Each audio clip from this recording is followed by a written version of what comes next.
Bismillahirrahmanirrahim. Alhamdulillahi rabbil alamin. Wassalatu wassalamu ala asyrafil anbiya wal mursalin Sayyidina wa maulana Muhammadin wa ala alihi wa sahbihi ajma'in. Qala al-musannifu rahimahullah wa nafa'ana bi ulumihi fid dharain amin. Penyebab kedua seseorang wajib mendahulukan ilmu ialah ilmu yang bermanfaat itu bisa menimbulkan rasa takut kepada Allah.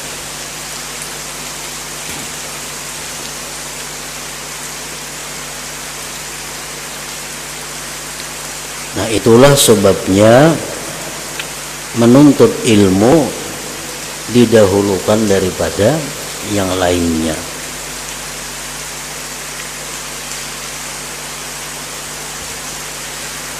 Dan ilmu apabila membuahkan takut kepada Allah, ilmu apabila membuahkan gemar taat kepada Allah, maka itulah disebut al-ilmun nafi', ilmu yang bermanfaat.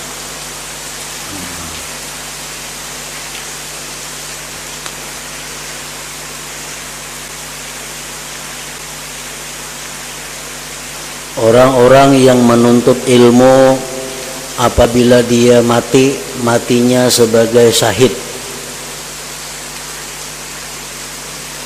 Penuntut ilmu yang macam apa? Penuntut ilmu yang bermanfaat tadi.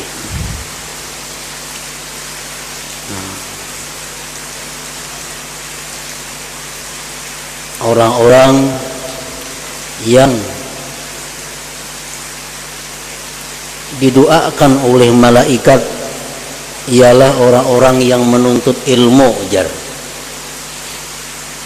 Orang penuntut ilmu selalu dimintakan ampun oleh malaikat. Tentu ilmu yang bermanfaat.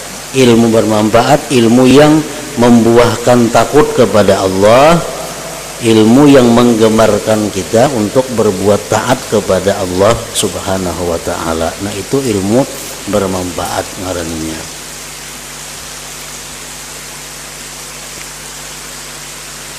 Allah Ta'ala berfirman, innama yakhshallaha min ibadihil ulama. Artinya yang bisa takut kepada Allah hanyalah hamba-hamba Allah yang berilmu. Ilmu apa? Ilmu yang bermanfaat tadi. Orang yang kada punya ilmu jelas sudah kada akan takut kepada Allah.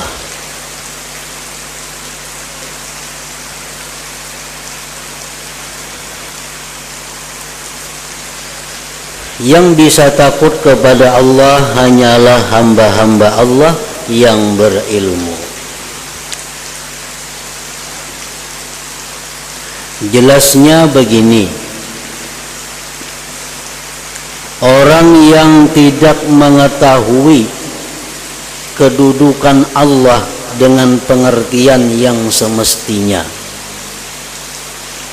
tentu tidak merasa takut kepada Allah dengan takut yang semestinya.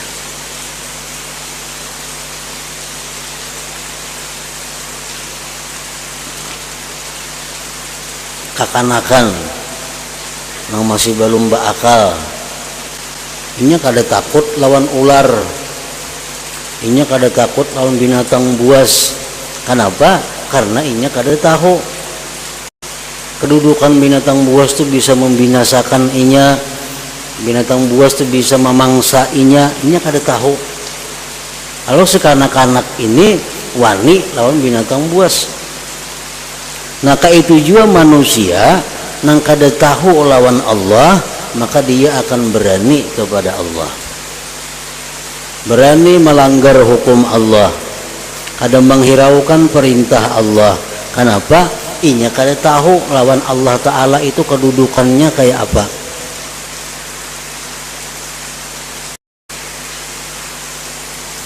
Orang yang tidak mengetahui kedudukan Allah dengan pengertian yang semestinya, tentu tidak merasa takut kepada Allah dengan takut yang semestinya. Nah, kalau orang punya ilmu, inya belajar sudah kitab tasawuf, inya belajar sudah kitab tauhid, inya sudah belajar sifat 20, tapi masih wani lawan Tuhan, masih mau melanggar perintah Allah. Nah, orang ini ngarannya pada hakikatnya belum punya ilmu. Belum punya ilmu.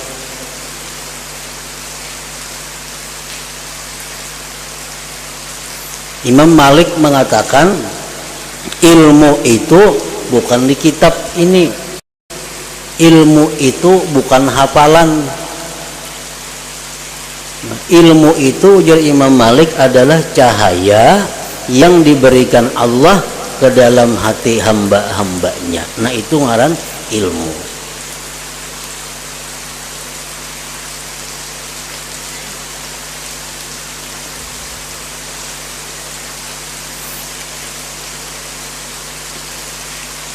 Jadi dalam pandangan Allah, orang yang takut kepada Allah itu orang berilmu. Walaupun inya kada hafal kitab ini, walaupun inya kada bisa membaca kitab itu, walaupun inya kada bisa menerangkan masalah itu, tapi inya takut lawan Allah. Nah, Allah menganggap orang ini adalah berilmu. Inya hafal macam-macam kitab, pandai menjelaskannya, pandai merincikannya, tapi inya kadang takut lawan Allah. Nah, Allah menganggap orang itu belum lagi berilmu.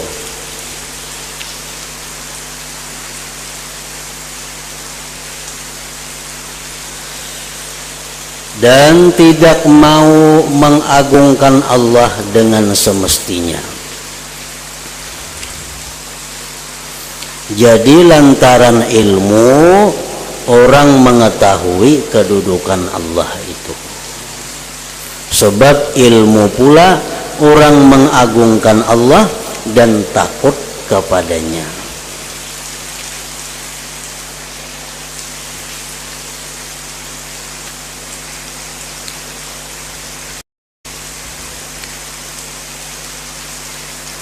Nah, pengertian takut kepada Allah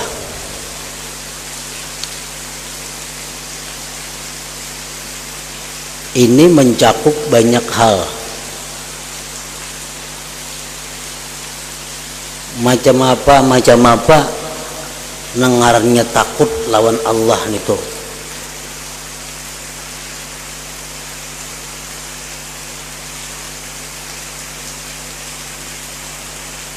Yang pertama,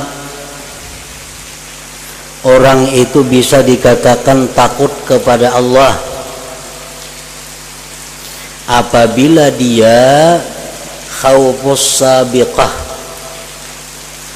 dia takut akan hal yang terdahulu. Hal yang terdahulu apa?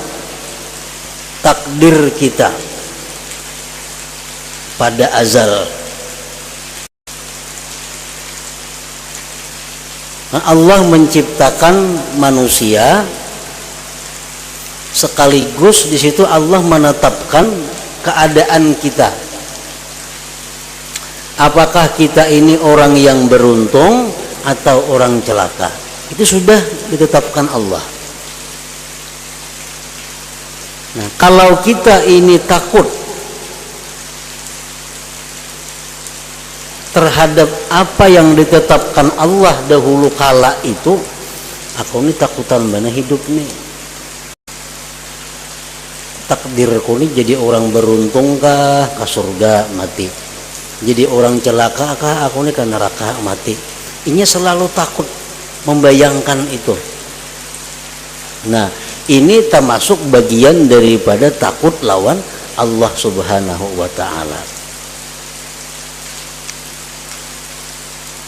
Di dalam beberapa hadis disebutkan di dalam rahim ibu kita dicatat oleh malaikat. Rezeki, umur, segala macam. Termasuk yang dicatat kita ini apakah orang sa'id, orang yang beruntung atau orang yang celaka. Nah, tahulah kita kada tahu. Lalu inya takutan. Inya ini selalu takut saja, aku ini jadi orang celaka kah, jadi orang beruntung kah? Aku ini jadi orang beruntung kah, jadi orang celaka kah? Kalau kaganangan inya nang waktu dalam rahim itu aku ini dicatat malaikat sebagai orang napa? Nah, takut terhadap itu bagian dari takut kepada Allah juga ngarannya.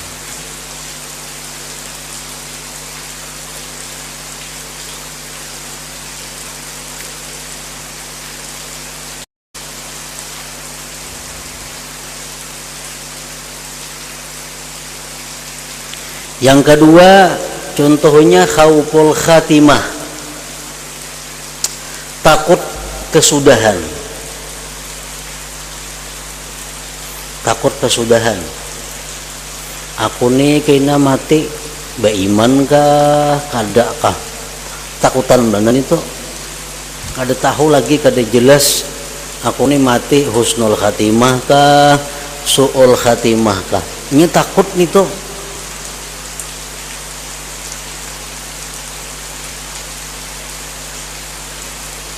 Nah, bila mana kita takut mati kita itu disudahi dengan jahat, maka itu merupakan bagian takut kepada Allah Subhanahu wa taala juga ngarannya.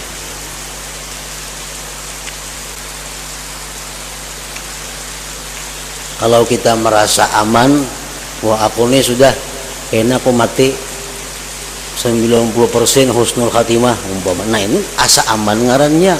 Bila orang aman macam itu, maka dia akan mendapat risiko bahaya yang besar.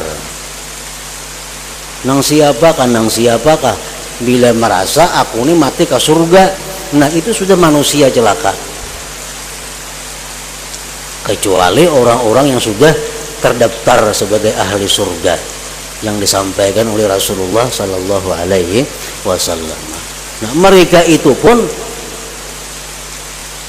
orang-orang yang sudah dinyatakan Nabi itu ke surga mati, tetap mereka takut akan su'ul khatimah itu.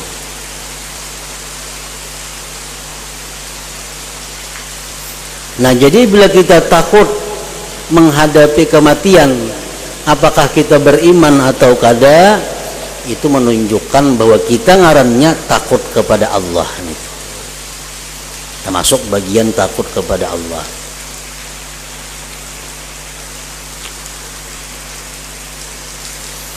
Nah, itu ada tanda-tandanya. Kayak apa orang tandanya dalam rahim itu ditulis beruntung? Kayak apa alamatnya orang yang dalam rahim itu ditulis celaka? Siapa yang ditakdirkan Allah matinya husnul khatimah? Siapa yang matinya ditakdirkan Allah su'ul khatimah? Itu ada tanda-tandanya. Nabi kita menjelaskan. Ujar Nabi kita tanda-tandanya apa? Tanda-tandanya itu ujar Nabi kullun muyassarun lima khuliqalahu.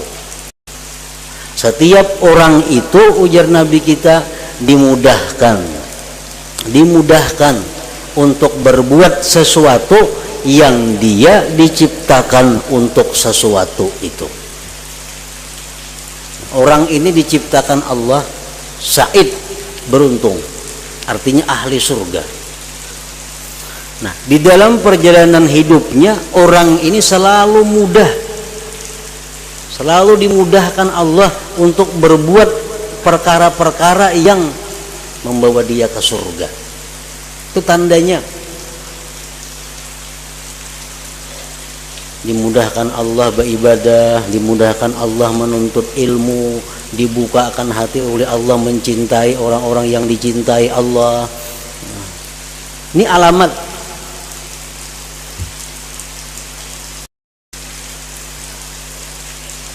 Nah, orang-orang yang ditakdirkan, ditentukan Allah sebagai orang yang celaka pun ada alamatnya. Nah, apa alamatnya?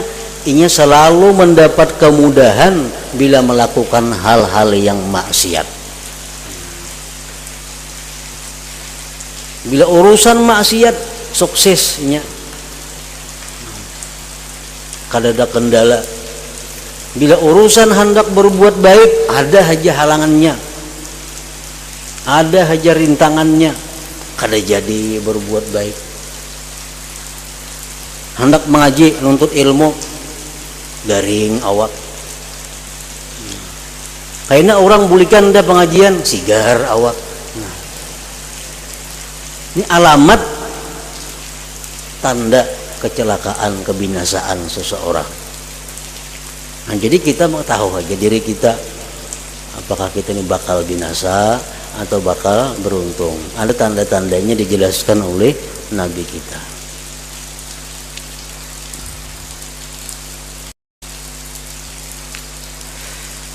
Nah, yang ketiga, bagian daripada takut lawan Allah, khaufu adamil qabul. Takut kada diterima Allah. Ini takutan, sembahyangku diterima Allah kah? Puasaku diterima Allah juga kah? Tobatku diterima Allah juga kah? Takut inya.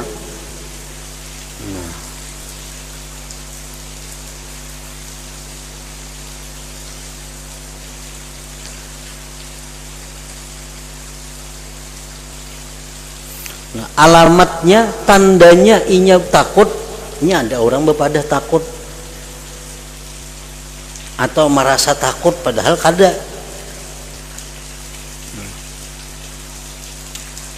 Tandanya apa? Tandanya inya berhati-hati dalam ibadah, bersungguh-sungguh dalam ibadah. Kayak apa supaya ibadahku ini sah dan diterima Allah? Karena inya takutan namun ibadah ini kada diterima oleh Allah. Nah, bila mana kita takut bahwa ibadah kita ini kada diterima Allah, maka itu merupakan bagian takut kepada Allah juga ngarannya.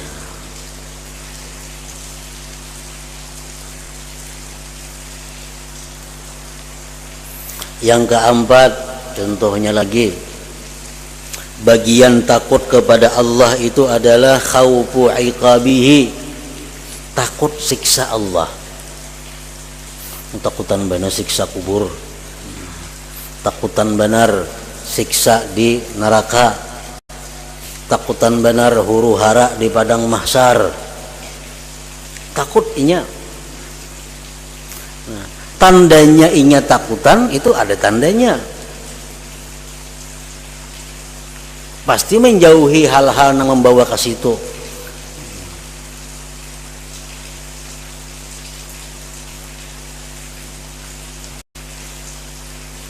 Orang takutan berhujan pasti berjauh mencari kanaungan. Ku takutan lawan hujan lagi bagana maulah. Adanya mau takutan bepada takutan mana aja ngarannya. Nah, orang nang takutan lawan siksa Allah menjauhi penyebab siksa.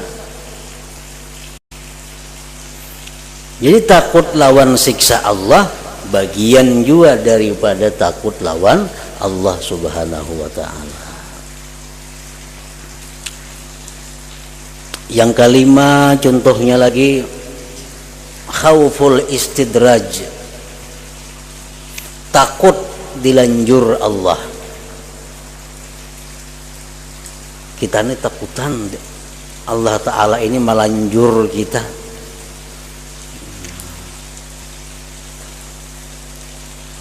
Selama ini awak sihat, rezeki lancar, pekerjaan kada ada masalah, keluarga bahagia.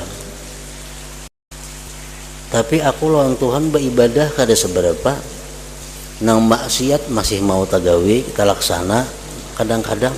Aku takutan benar kalau kebahagiaan hidup ini hanya lanjuran Allah, karena di akhirat disiksanya habis-habisan. Nah, takutan kalau dilanjur Allah. Maka itu ada hadis Nabi yang mengatakan demikian. Orang yang selalu tercapai cita-citanya, orang yang selalu hidup bahagia, tapi dia masih suka maksiat, maka itu adalah lanjuran dari Allah. Nah, itu hadis Nabi.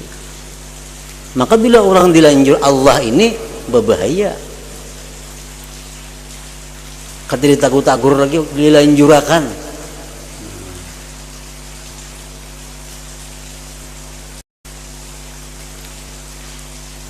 Sama orang untuk uji, misalnya ujian atau tes, selalu kamu kan baca kitab, baca dia tukang jaga, si A baca salah, nang bujur kata kayak itu begitu tukang tes. Kalau si A ini nang mikirakan nih apa nang bujur kayak ini gitu tukang tes, baca terus nang salah kata kayak itu bacaannya. Ini bakal baik orang ini, bakal lulus ujian nih. Ada yang saya kongsi B ini membaca sudah ya guru, kebanyakan salahnya, ada kata guran lagi. Asa harap tuntung lakas membaca nih, asa bujur semuaan sudah, padahal ada naikin ini. Nah itu lanjuran ngarannya, dilanjur. Nah orang yang hidupnya diberi rezeki, diberi kesehatan, diberi kebahagiaan, padahal ini banyak maksiat lawan Tuhan. Nah ini lanjuran. Yang bagus tuh kalau ada maksiat ditagur Tuhan, tangankah sakit napakah, kena tobat. Ada pulang tegawi maksiat, mata kah sakit, kena tobat. Ada melangkahkan batis kepada maksiat, batis katur napakah, kena tobat. Nah ini manusia yang disayangi Allah Subhanahu Wa Taala. Fir'aun tuh ada singgaringan nih dilanjur Tuhan. Fir'aun garing kada suah, kesulitan duit kadesua Fir'aun nya mana jadi raja, dilanjur oleh Allah. Nah bila mana kita takut dilanjur Allah, itu ngarannya kita bagian takut kepada Allah.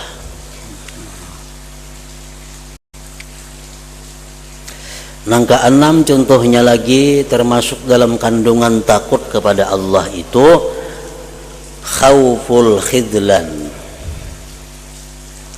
takut kada diberi taufik oleh Allah.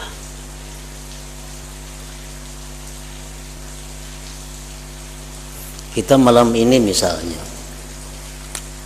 kawa melaksanakan ibadah sesuai dengan apa yang kita kehendaki. Nah kita sudah merencana siang-siang malam ini aku hendak sembahyang, ada sebanyak-banyak 50 rakaat, membaca Quran 3 juz. Nah malamnya terlaksana malamnya, berarti ini dapat taufik dari Allah. Taufik itu artinya kemudahan untuk beribadah, dapat taufik. Nah sesudah tuntungnya melaksanakan ibadah itu inya ada takut. Aku ini takutan benar berusaha kena malam esok aku ini kada dapat taufik Allah, malas menggawe macam malam ini nah. Berusaha kena aku malam esok berat hati untuk berbuat taat. Berusaha kena malam esok aku ada halangan apakah pulang. Nah, takutan kalau kada dapat lagi taufik dari Allah. Nah itu termasuk bagian taat, bagian takut kepada Allah juga. Khauful khidlan, khidlan itu lawanannya taufik.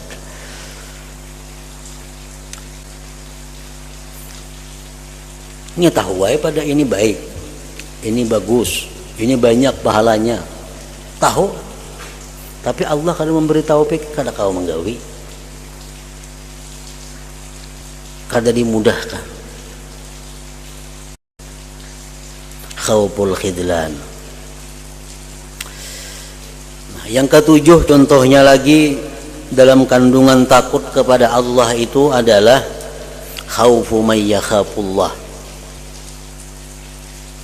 takut kepada orang yang takut kepada Allah. Ini bagian dari takut kepada Allah. Kita takut terhadap orang yang takut kepada Allah. Nabi-nabi itu orang takut kepada Allah. Kita takut lawan nabi-nabi itu. Aulia-aulia adalah orang-orang yang takut kepada Allah. Nah, kita takut kepada mereka. Orang-orang saleh itu orang-orang yang takut kepada Allah. Nah, kita takut kepada mereka.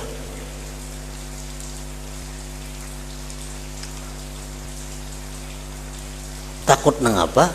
Takut menyakiti sidin, takut mengecewakan sidin, takut kadang menyenangkan sidin. Takut kita. Jadi kalau orang-orang yang takut kepada Allah itu, kita mesti takut lawan sidin itu. Bila kita kada takut lawan orang-orang yang takut kepada Allah, sudah tipis iman kita. Dosanya pun lain. Kita menyakiti hati orang yang takut kepada Allah, lawan mengecewakan orang yang berani lawan Allah, kada sama dosanya. Contohnya ghibah. Ghibah ini menggunjing, menyambat orang. Kalau nang disambat ini orang awam, orang biasa, itu khilaf ulama. Ada mengatakan dosa besar, ada mengatakan dosa kecil. Tapi kalau yang digibah ini orang-orang yang takut kepada Allah, itu sepakat ulama dosa besar.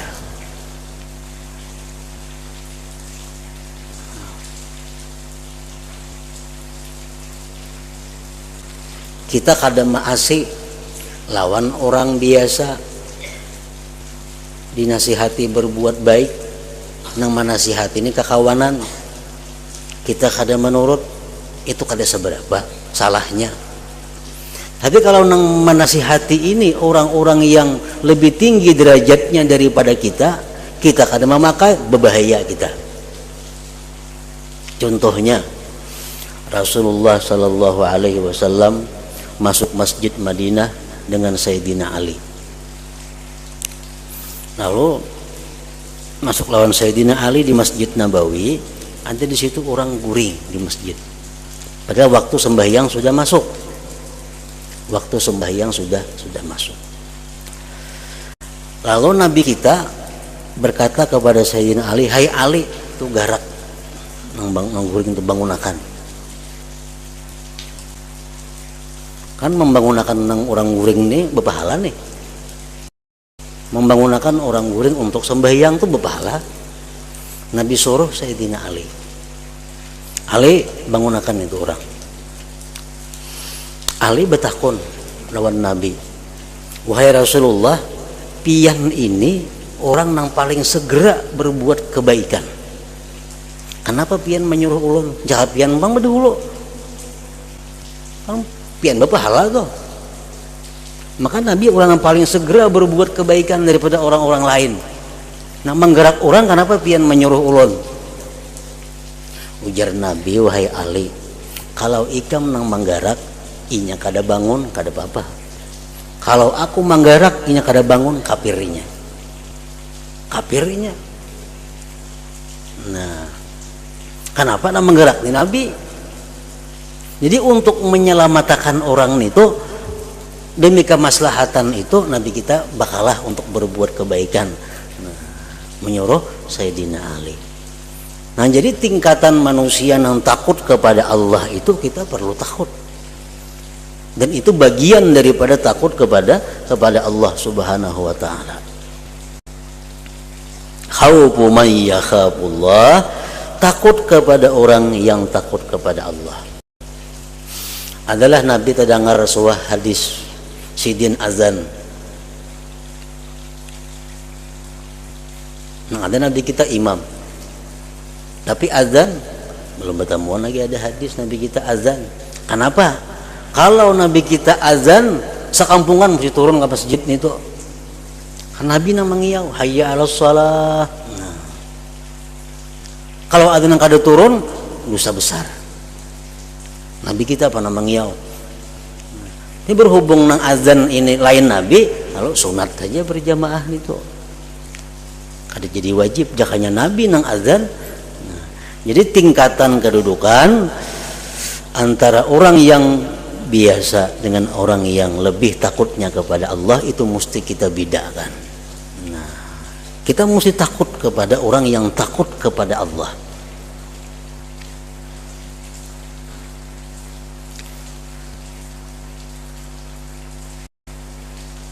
Ada melihat orang saleh takutan kita, takutan berbuat macam-macam, kalau pina sirin sarik, kalau pina sirin kecewa, karena menghancurkan barakah yang ada pada diri kita.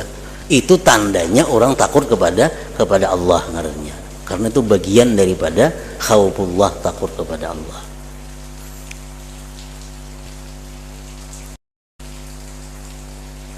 Yang kedelapan contohnya lagi, tanda bagian daripada takut kepada Allah itu adalah khaufu man la yakhafullah. Takut kepada orang nang kada takut lawan Allah. Takut kepada orang nang kada takut lawan Allah. Itu tandanya inya takut kepada Allah juga ngarannya. Orang-orang penjudi, orang-orang penzina, orang-orang pelaksana riba, itu orang yang kada takut lawan Allah. Nah, kita mesti takut lawan itu, mesti takut. Ada orang peminum arak bebarak lawan kita, kita mesti takut, karena itu merupakan bagian takut kepada Allah. Ada orang yang dikenal sebagai ahli riba atau orang zalim, anak datang kepada kita, anak mendekati kita, anak mengawani kita, kita takutan.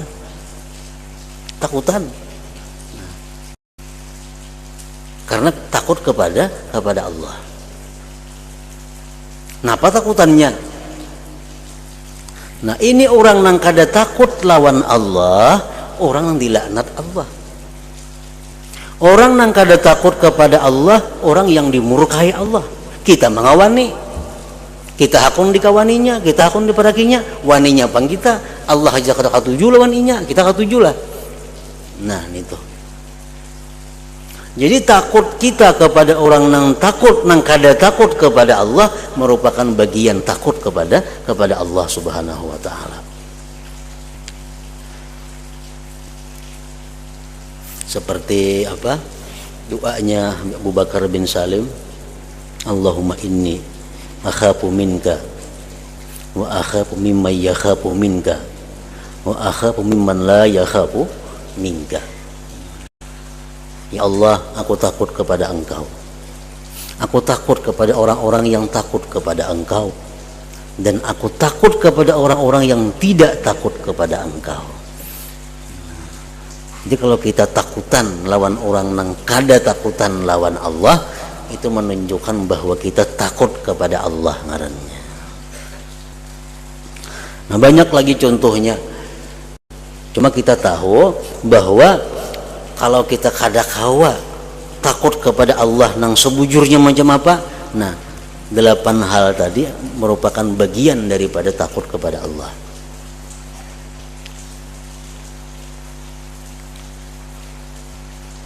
Nah, jadi ilmu-ilmu nang membuahkan kita takut kepada Allah, ilmu-ilmu nang membuahkan kita kepada nang 8 contoh tadi, itu ilmu nafi' ngarannya, ilmu nang bermanfaat. Itu ilmu nang mesti diutamakan daripada yang lainnya. Kesimpulannya, ilmu dapat menimbulkan bermacam-macam laku taat dan mencegah berbagai maksiat dengan mendapat pertolongan Allah. Selain 2 hal ini, timbulnya taat dan tercegahnya maksiat bukanlah menjadi tujuan hamba, bukanlah menjadi tujuan hamba dalam beribadah kepada Allah. Kan ibadah kepada Allah tujuannya apa? menimbulkan taat dan menghindar daripada maksiat. Itu mesti ilmu terlebih dahulu. Berdasarkan itu engkau harus menetap pada ilmu, belajar dan mengulang-ulangnya. Semoga Allah menunjuki engkau wahai orang yang menempuh jalan menuju akhirat. Pada permulaan hendak beribadah. Mudah-mudahan Allah memberikan taufik kepada kita semua dengan karunia dan rahmatnya. Barangkali Anda bertanya, telah tetap dalam sebuah hadis dari Rasulullah sallallahu alaihi wasallam di mana beliau bersabda, menuntut ilmu itu fardu ain, fardu atas setiap muslim. Talabul ilmi faridatun ala kulli muslim.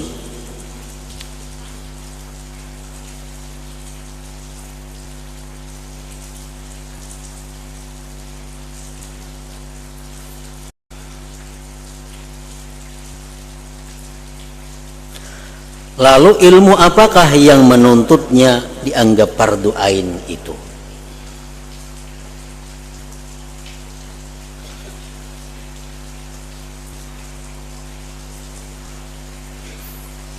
Ada orang yang bertakun, talabul ilmi itu kalimatnya mudzakkar, faridatun itu muannas.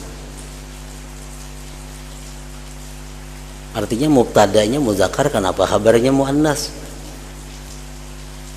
Maulah Zaidun qaimatun, maulah Zaidun qaimatun, ada mau mesti Zaidun qaimun, maka mestinya talabul ilmi fardun. Ini kenapa faridatun? Oleh pengarang kitab Syarah Minhajul Abidin disebutkan bahwa tak di situ lain tak ta'nis, itu tak li takkid ngarannya. Taknya tak li takkid. Jadi mudzakkar itu faridatun itu. Sama nang kayak alamatun. Alamatun itu lain tak ta'nis, itu tak takkid.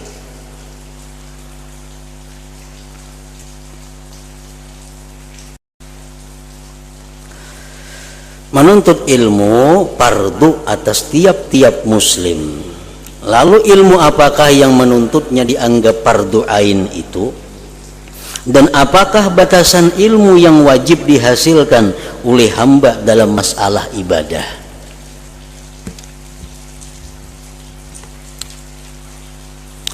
Ketahuilah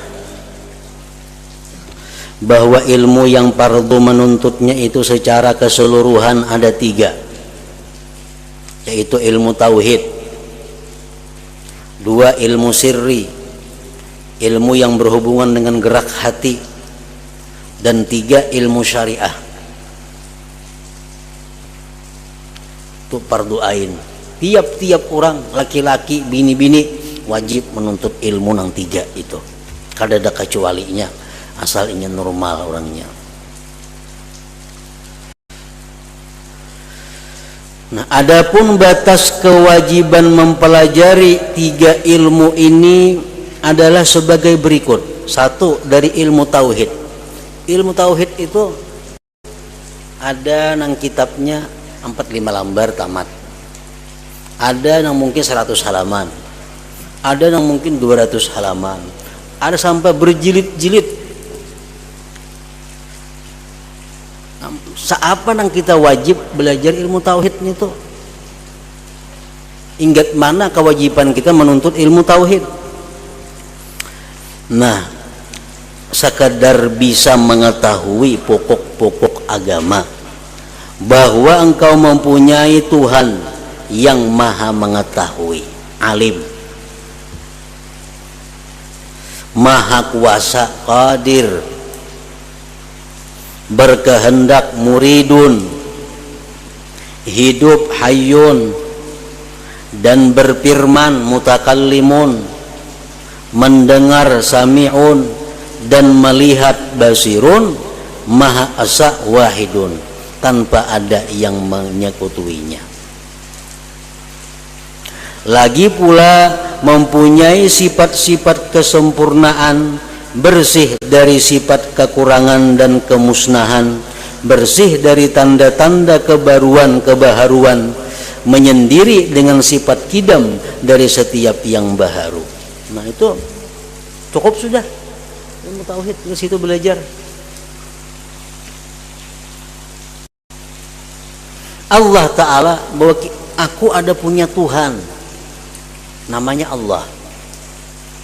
Dia bersifat mengetahui, bersifat kuasa, bersifat berkehendak, bersifat hidup, bersifat berkata-kata, bersifat mendengar, bersifat melihat. Esa, tunggal satu, tidak ada yang menyekutuinya.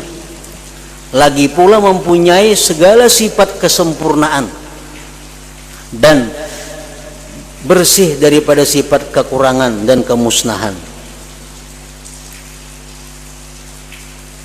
Cukup sudah nggak situ ilmu tauhid belajar.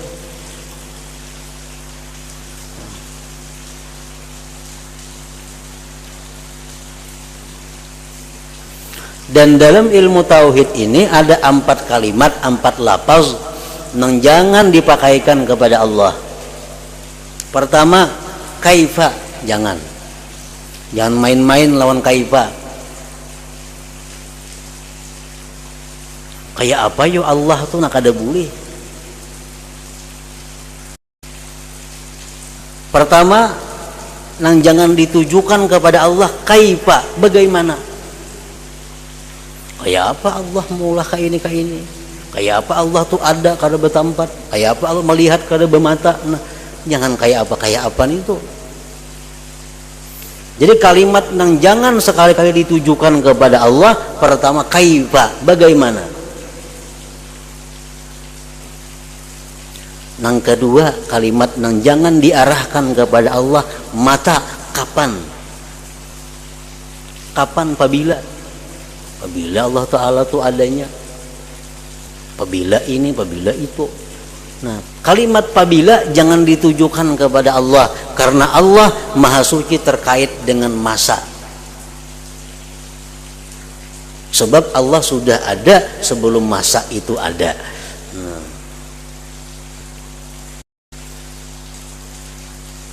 Yang ketiga, jangan sekali-kali kepada Allah itu ditujukan kalimat aina, di mana? Di mana Allah Ta'ala itu? Nah, ada kawan itu.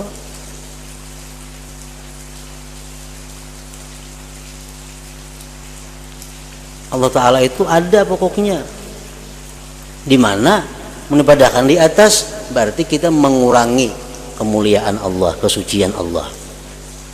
Kenapa? Karena atas itu ciptaan Allah. Allah sudah ada sebelum adanya si atas itu. Kalau kita katakan bahwa Allah berada di atas, berarti atas yang menyandang Allah Ta'ala, berarti mengurangi kesucian Allah. Kada boleh itu. Yang ketiga, yang jangan digunakan kepada Allah, kam. Allah itu berapa?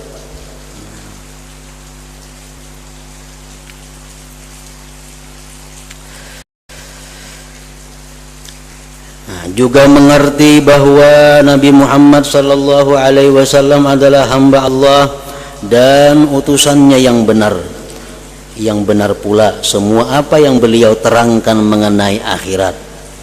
Kemudian ada tanda sunnah Rasulullah yang mesti Anda ketahui. Hati-hati jangan sampai Anda membuat bid'ah dalam agama Allah tanpa berdasar Al-Quran atau asar hadis Nabi atau perkataan para sahabat beliau. Urusan agama kita kada boleh maulah karena ada ketentuannya.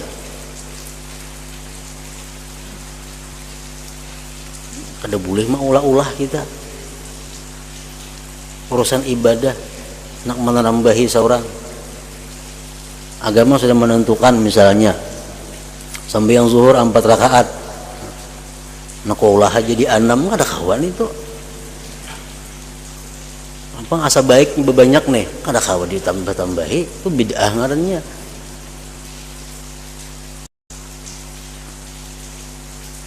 yang bisa mengakibatkan Anda berada dalam kedudukan yang mengkhawatirkan di hadapan Allah. Semua dalil ilmu tauhid asal pokoknya sudah disebutkan dalam kitabullah Al-Quran. Dalil-dalil itu telah dituturkan oleh guru-guruku dalam kitab-kitab yang mereka susun dalam menerangkan pokok-pokok menjalankan agama. Nah, secara umum dapat dikatakan segala hal yang tidak Anda mengerti, lalu Anda merasa tidak aman dari kerusakan, maka adalah fardu ain mencari ilmunya dan Anda tidak boleh meninggalkannya. Inilah keterangan yang benar. Semoga Allah memberikan taufik. Jadi tauhid cukup kayak tadi aja. Cuma kalau ada timbul pikiran-pikiran yang macam-macam, nah cari ilmunya untuk membuangi itu. Kalau ada geritik-geritik hati yang macam-macam tentang Allah, cari lagi ilmunya untuk membuangi nang geritik-geritik itu. Secara pokok ilmu tauhid cukup apa nang disebutkan tadi.